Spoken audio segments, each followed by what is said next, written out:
5 signes que tu dois le quitter. Bonjour à toi et bienvenue dans cette chaîne YouTube S'aimer plus qui te parle d'amour et d'amour de soi. Dans cette vidéo, je vais t'apprendre et je vais te dire quels sont les 5 signes non négociables, selon moi, pour lesquels une rupture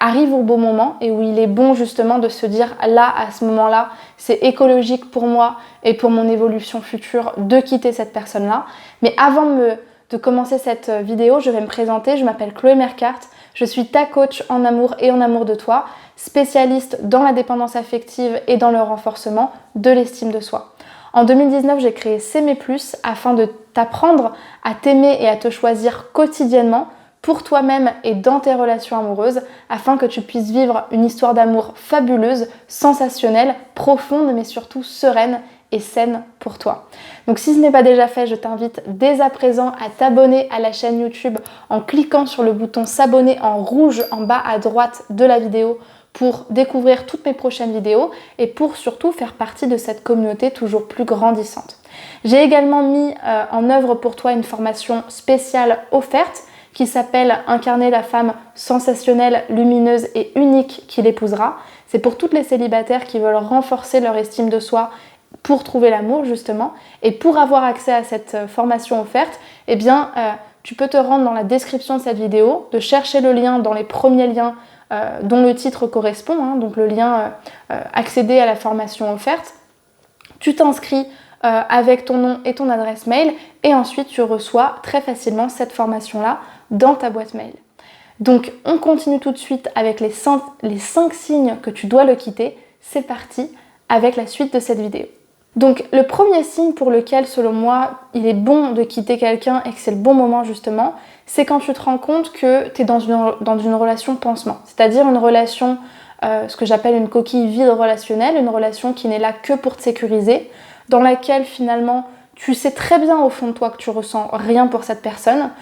qu'il n'y a rien en lui ou en elle qui fait écho avec toi, que tu te sens presque étrangère à toi-même en étant avec lui, que tu commences à perdre toute notion d'émotion, de sentiment, d'affect.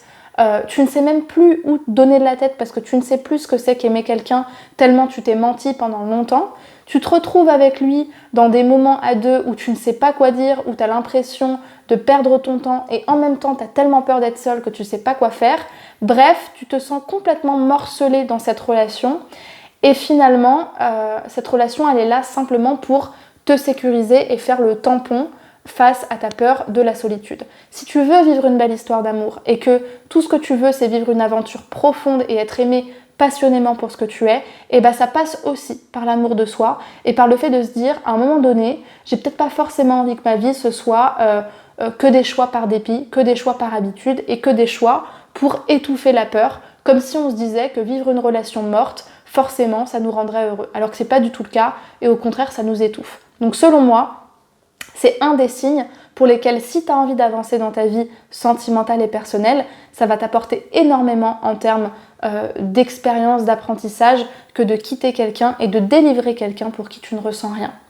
Le deuxième signe pour moi pour lequel c'est le bon moment de quitter une personne, c'est que finalement tu te rends compte, et ça pareil tu le sais toujours au fond, que tu es dans une relation à sens unique. Tu es dans une relation déséquilibrée, tu es dans une relation avec quelqu'un qui n'est pas investi pour nourrir la relation. D'ailleurs, il n'y a peut-être même pas d'engagement de sa part. Tout est toujours trop compliqué, tu es toujours trop exigeante, trop dans la communication, trop prise de tête, trop ci, trop ça, trop de demandes, pas assez. En fait, tout ce que tu es ne lui suffit pas. C'est un touriste, c'est un homme qui n'est pas engagé. Et pour qu'il y ait une relation, tu es la seule à t'engager, tu es la seule à tout donner, tu es la seule à tout porter. Bref, si tu n'es pas là, il n'y a plus de relation. Et d'ailleurs, tu t'en es peut-être déjà rendu compte durant les disputes. C'est tout le temps à toi de revenir parce que sinon, il n'y a plus de relation. Donc si tu es dans ce genre de relation-là, c'est que peut-être de ton côté, il y a aussi quelque chose de l'ordre de je m'enquiquine à faire des disputes, à faire des silences radio, à faire que la relation fonctionne, mais au fond de moi, je sais très bien que cette relation, elle n'a pas lieu d'être, et peut-être parce que j'ai peur de ne pas trouver mieux à côté, ou que je pense ne pas mériter mieux que ça, et du coup, je reste dans cette relation-là. Si tu as envie de t'aimer, et que encore une fois, tu as envie d'être aimé pour ce que tu es, il y a un moment donné, il faut se positionner, et il faut se dire, je peux pas changer les sentiments des autres et je n'ai pas envie d'être avec un homme qui ne veut pas de moi. Donc même si j'ai peur d'être seule, je vais m'aimer, je vais me choisir, je ne vais pas m'abandonner et au contraire, je vais aller au-delà de ma peur de ne pas trouver l'amour. Parce que là, visiblement, ce que je vis, ce n'est pas de l'amour. Le troisième signe, évidemment, pour lequel tu dois quitter un homme pour ta santé, pour ton écologie, pour ton amour-propre, c'est toutes les relations qui vont être de l'ordre de l'abus, de la manipulation, de la violence. Je les mets toutes dans le même sac parce que pour moi, que tu sois avec quelqu'un sur le long terme qui te manipule ou que tu sois avec quelqu'un pendant 6 mois qui abuse de toi, finalement c'est de la violence. C'est de la violence psychologique, c'est de la violence sexuelle, c'est de la maltraitance, c'est, excuse-moi du terme, mais pour toi-même c'est de la médiocrité parce que même si tu t'en rends pas compte, et souvent c'est le cas quand on est avec des personnes manipulatrices sur le long terme, il y a tout le temps un moment où on a la prise de conscience et quand on n'arrive pas à partir, certes on est attaché, certes il y a de l'emprise, mais il y a aussi ce truc de qu'est-ce que je vais faire sans lui, j'ai pas d'estime de moi-même, je me sens pas capable, qu'est-ce que je vais rencontrer? Et même dans les abus et dans les relations où finalement ça se passe tout le temps de la même manière et t'es tout le temps maltraité par les hommes, il y a tout le temps quelque chose de l'ordre de finalement, est-ce que je pense pas ne mériter que ça? Donc pour ton amour propre et pour ton bien-être et pour ta survie affective, tout ce qui est de l'ordre de l'abus psychologique et sexuel,